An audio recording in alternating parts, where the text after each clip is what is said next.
Fluoride, yesterday's medicine. Folks, Europe no longer has fluoride in their water. And of 10 European countries, only 3 offer a choice of fluoridation in their salt. The point is, they have removed fluoride from their water. There must be a real reason for this. And there is a real reason. Fluoride is a dangerous drug. These are not my words, friends. These are the words of over 1,500, let me repeat that, the words of over 1,500 trusted scientists, researchers, and environmental water workers who feel so strongly that fluoride causes irreversible harm to people and animals that they brought suit against the Environmental Protection Agency to force the EPA administration to remove fluoride from the drinking and the washing water of the EPA workplace. And today they fight hard against public fluoridation of any kind. That act alone should send shivers down your spine, because those are the people who are charged to investigate the dangers of contaminants in our water and have found fluoride to be seriously wanting in public safety. Fluoride is found to harm and do public damage to our thyroids. Today there is an epidemic of thyroid disease in America. Not long ago, small doses of fluoride was given to people with overactive thyroids, strongly reducing their thyroid function. And in iodine deficient people, many times fluoride completely destroyed their thyroid function. Is it any wonder that an average person drinking fluoride today is also experiencing thyroid reduction from the same drug?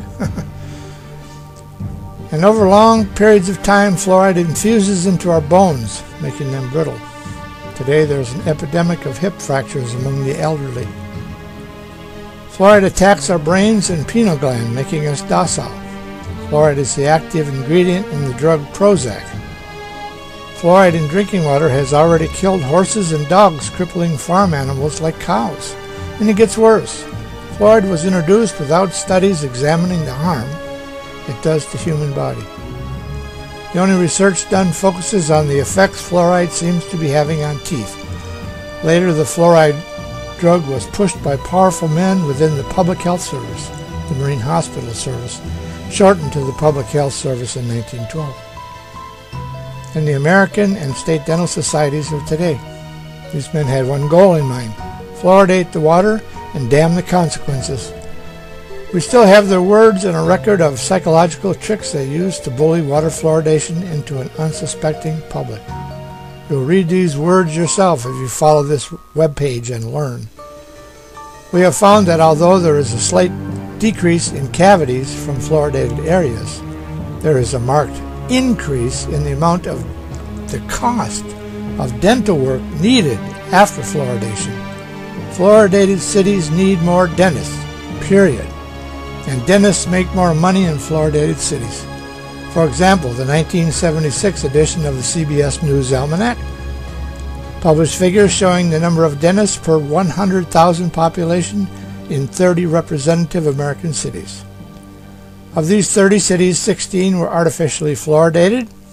A simple comparison of the fluoridated versus the non-fluoridated cities show there was an average of 76.7 dentists per 100,000 population in the fluoridated cities versus 59 dentists per 100,000 in the non-fluoridated cities.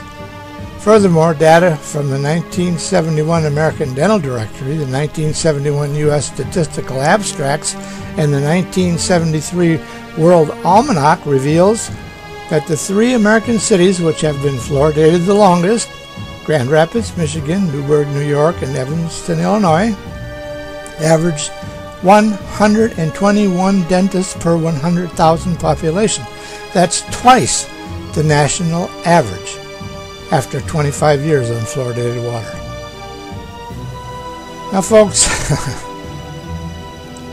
this data was compiled by Philip Sutton, a dentist. And based upon Dr. Sutton and the 1971 U.S. Statistical Abstract, the CBS News and the American Dental Directory of 1971, can any doubt that the dental associations in America have a serious conflict of interest in promoting water fluoridation? Would we allow a candy maker to promote and testify as to the need and safety of a drug that made children crave candy? No. And the difference is? Next, you will learn that the fluoride compound used by many waterworks is not the pure pharmaceutical-grade sodium fluoride, but silicofluoride. It's a waste product, which is now found to strongly elevate the lead levels in children's bloodstreams. This is cumulative, and this added lead lowers their IQ. The Chinese have also found in 2 major studies on fluoridated children that fluoride alone reduces IQs. Remember, the Chinese are true scientists and technicians, and if you don't think so, just look at the Chinese ICBMs. I can hit the dot on this I from China. Their scientific studies are accurate. Fluoride lowers IQ. And we don't need fluoride in our water. We have toothpaste that applies all the fluoride anyone would need. So we don't need to ingest it and pay the expense of fluoridating all of our water and pay further with poor health. Fluoridating water is yesterday's medicine. We no longer need it, and worse. After major studies, fluoride was found not to protect well from cavities, or to protect only a very small amount. So please work your way through this video and the science presented in these webpages. And may you join us in demanding from our government that we are no longer mass fluoridated. Friends, either we stand up for the children, or who else will?